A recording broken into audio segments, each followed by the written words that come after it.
Hi everybody, welcome back. It is October 30th and it's currently snowing, so I am feeling very casual and chill. So this is going to be a very casual, chill video. But I just wanted to take you through kind of a wrap up of October, everything that I read, everything that I purchased, all the books I got, and looking forward to my November TBR. So to start off, I'm going to talk about what I read in October. I read 12 books in October, which was quite a step up from September, where I pretty much only finished one book. I was reading some other things for school, but I really only finished one book, which was not very much at all. I was having a really hard time catching up with school and just didn't get any reading done.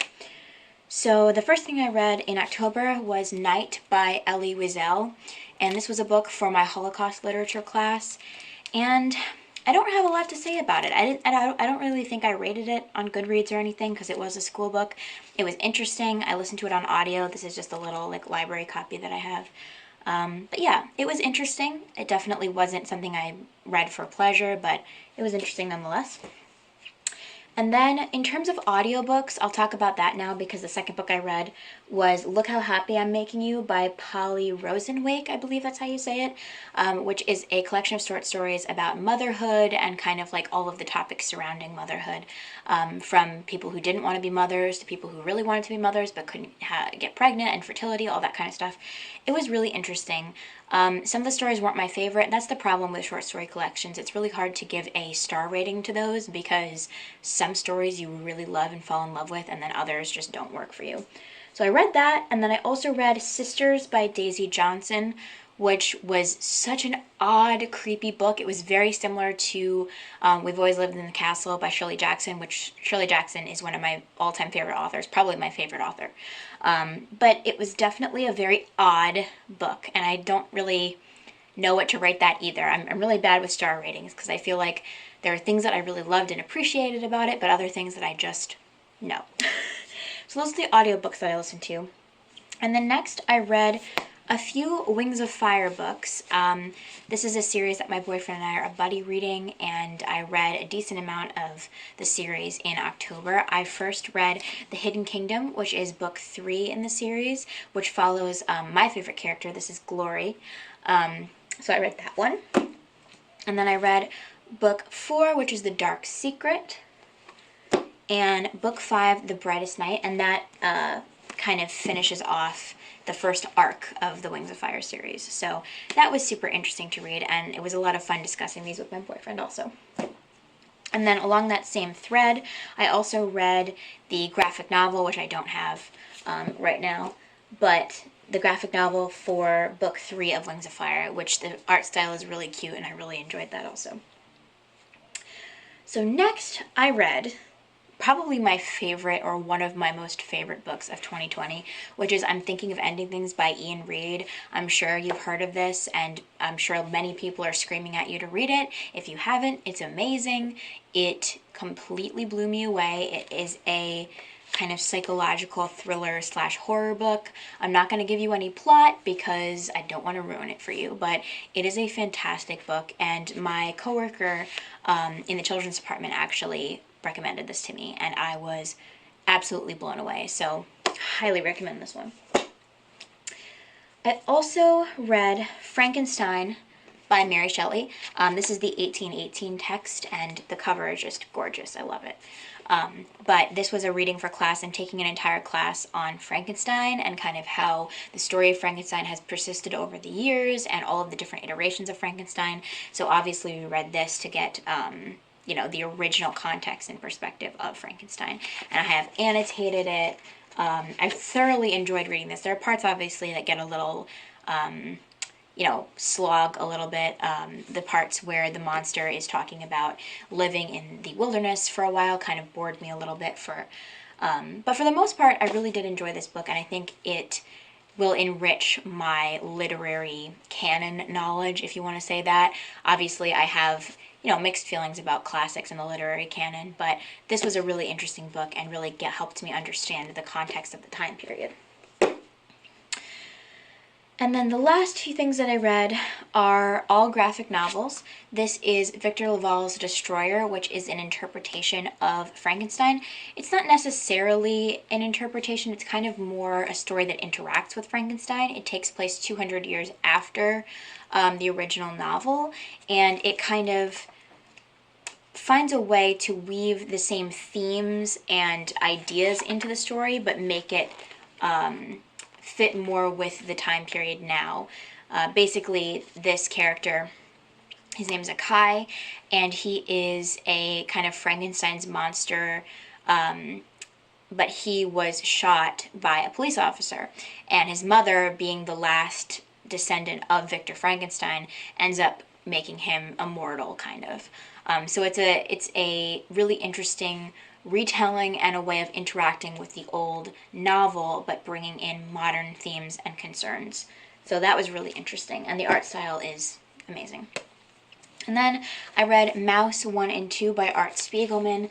This was for my Literature of the Holocaust class, and I have to say, I didn't absolutely love these. I kind of have mixed feelings on them. They're not terrible, but just this art style didn't really jive with me. That's what it looks like. I don't entirely understand the use of mice to tell the story, but that's just me. I mean, I know these are beloved by many people, so hopefully that doesn't offend you, because the content and the subject matter is very interesting, but the styling of it was not my favorite. So those are all of the books that I read in October. So now on to the book haul part of the video. I have to admit, October was a large book buying month for me. It's kind of embarrassing how many books I bought, but oh well. So I'm just going to go in order of what my shelves are like. So this is all of the novels and just straight up fiction that I got. So the first thing I got was Dark Descent of Elizabeth Frankenstein by Kirsten White, and I'm currently reading this. I am only, gosh, like 30 pages into this, but this is a book that I am studying for my final paper for my Frankenstein class. It is to compare a retelling that is a recent retelling with the original context of Frankenstein, and this is the one that I chose to do. I am annotating it and tabbing it, as you can see, so that I know what I'm doing for my final. So I got that one. And then I got the next 2 books in the Wings of Fire series. I bought book 6, Moon Rising, and book 7, Winter Turning. So these are the next books in the series that I'm going to be reading with my boyfriend. Then I also picked up Grief is a Thing with Feathers, a novel by Max Porter. And this was a impulse buy at Barnes & Noble. It looked really interesting. The form of it was really, really fascinating. And it's something that I thought I would really enjoy. The premise of it sounded really interesting. Then I picked up Foe by Ian Reid directly after finishing I'm Thinking of Ending Things. I needed to pick up Foe because this is his only other novel. This is his second novel. I'm Thinking of Ending Things as his first novel, and I just had to read it. And I have not read it yet because I am currently reading many things for school, but this is definitely up next on the TBR. And then I picked up The Strange Bird by Jeff Vandermeer, a Bourne story. So the premise of this sounded super, super interesting. It's about a bird that is part human and built in a laboratory and ends up escaping, and it's part of the Bourne series, which upon reading this I didn't realize that it was part of a whole series, but I think it can stand alone just fine. It seems like it will, but I'll see when I read it if it stands alone. Otherwise I might just be really confused. But the cover of this was absolutely gorgeous, and I picked it up at Barnes & Noble, looked at the cover and read the back, and I was like, I need to read this. The next thing I got is The Virgin Suicide by Jeffrey Eugenides. I don't know how to pronounce that exactly. But this is the author of Middlesex, and I have heard amazing things about this book. The premise sounded super interesting, and I saw this really, really gorgeous edition at Barnes & Noble, and I want to read it. The last general fiction book that I got is Eileen by Ottessa Moshfegh. I read some Ottessa Moshfegh recently, earlier in the year, and this book looked very creepy and odd and really interesting, and it's set in the Christmas season, which means I will be reading it in December for sure. So that's all the general fiction. Alright, so moving on to short stories and essay collections. These are two formats that I'm really trying to get into and have been really loving reading, so I picked up a couple more of those. This is The Dark Dark Stories by Samantha Hunt. I saw this cover and immediately loved it, but this is a book that I've been looking for and wanting to get into for a while, and it's apparently really creepy and weird and sinister and lyrical. So I'm really excited to get into that. And then, I'm really excited about this one. This is The Secret Life of Walter Mitty by James Thurber. It is this tiny little edition by Penguin Modern Classics. And I read The Secret Life of Walter Mitty, the story, the single short story, for class. But I didn't realize until recently that it was a short story. I had only ever seen the movie with Ben Stiller, which I absolutely loved. It's one of my all-time favorite movies. But getting to read the short story that it was based on was fascinating, and I loved it so much that I had to get this collection. So this is just a few of James Thurber's stories, and I'm excited to read that. Moving on to essay collections. I got Morning Star, Growing Up with Books by Anne Hood. This was a total just going through Barnes & Noble and looking at the essay section. This sounded absolutely fascinating. It's just a collection of stories about reading and being a reader and being a writer. So this sounded really, really interesting. And then I got The Hatred of Poetry by Ben Lerner, which apparently examines why it is that generally at least in the United States, we're not a huge fan of poetry, and we kind of look at it as an academic thing and not really an enjoyable thing.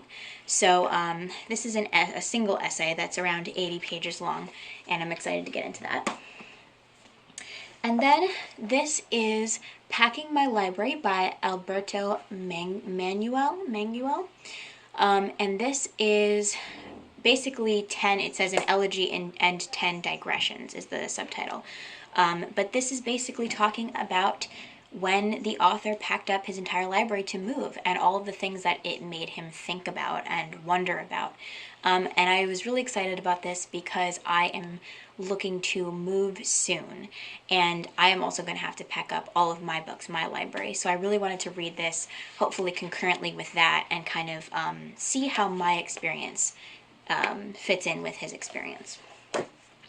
And then finally for essays, I got How to Write an Autobiographical Novel by Alexander Chee, and it's a really interesting cover, deckled edges, just a really beautiful book. It's got all the, the fancy flaps and everything too.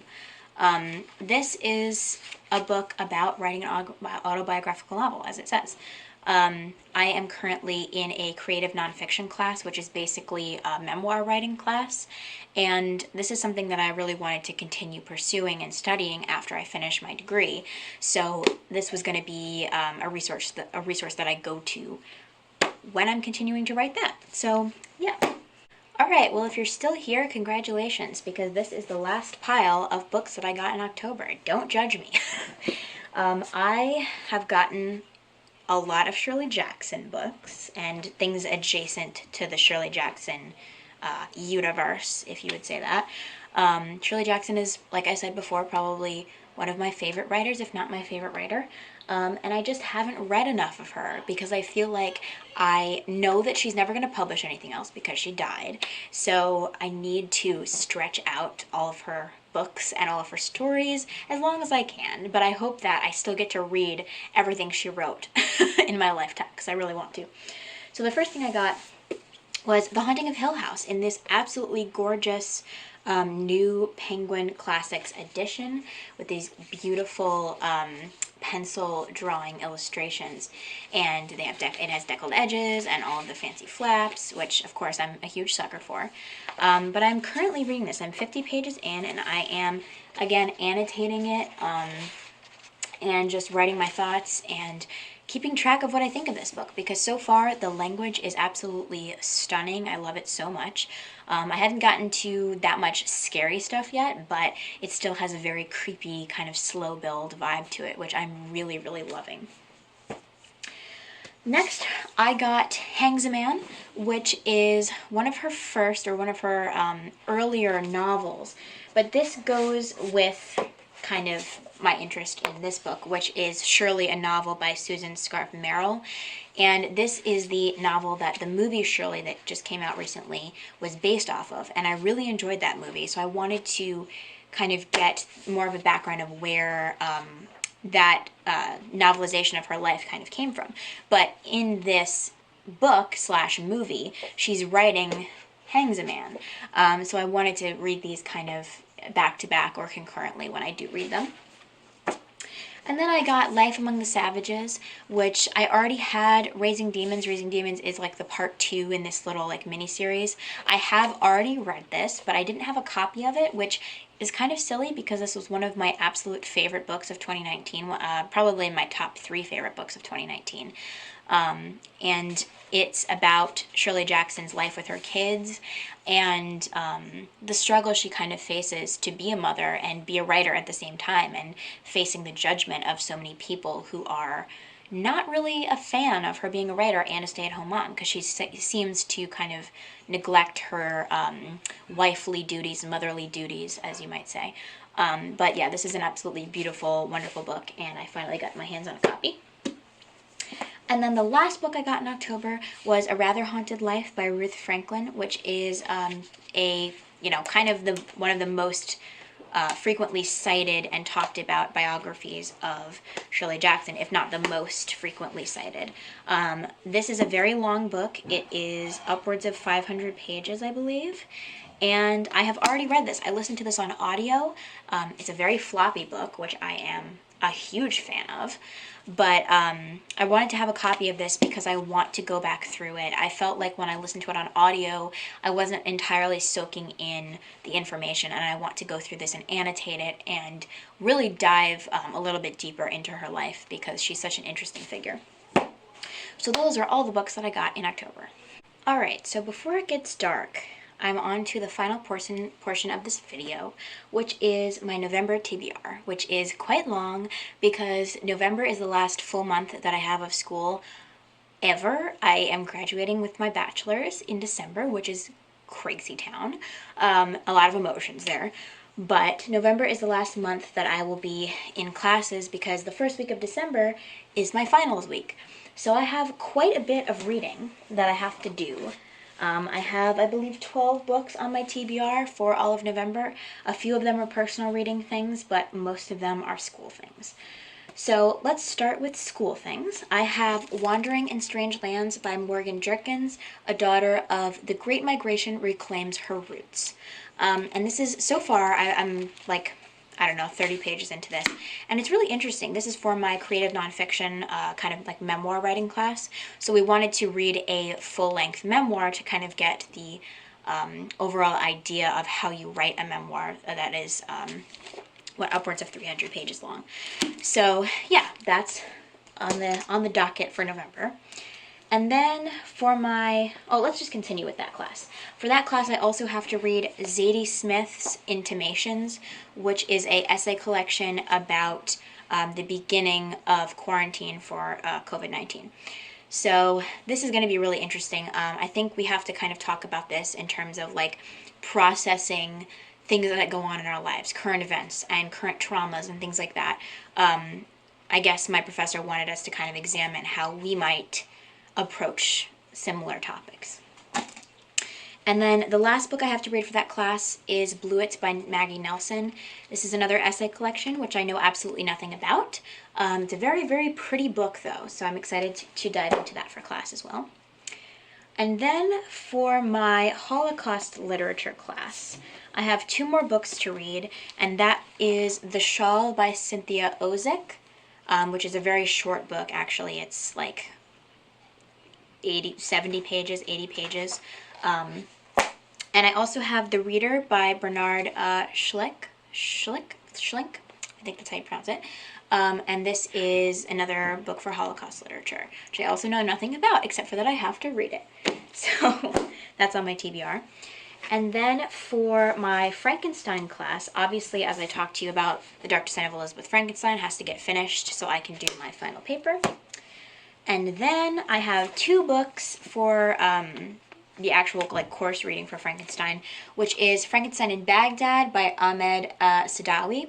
And I am about 90 pages into this book already. As you can see my little tabs here. This is a library book, so I have to sticky note it instead of writing in it. Don't write in your library books, kids.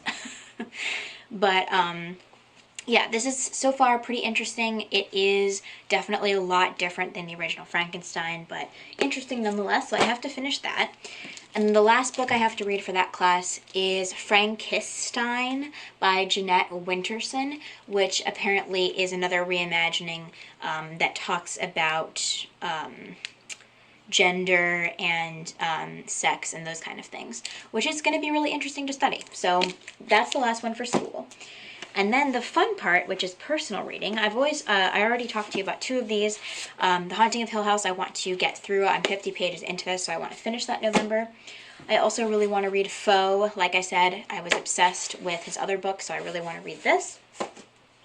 And then the next book I have to read for my series reading with my boyfriend is Darkstalker, the Wings of Fire Legends book, which is a big boy. But this is a book that's adjacent to the series. It's not the second arc, which I showed you a few books from before, but it is a Legends book. So we're going to read this in between the two arcs. So that's what I have to read for that.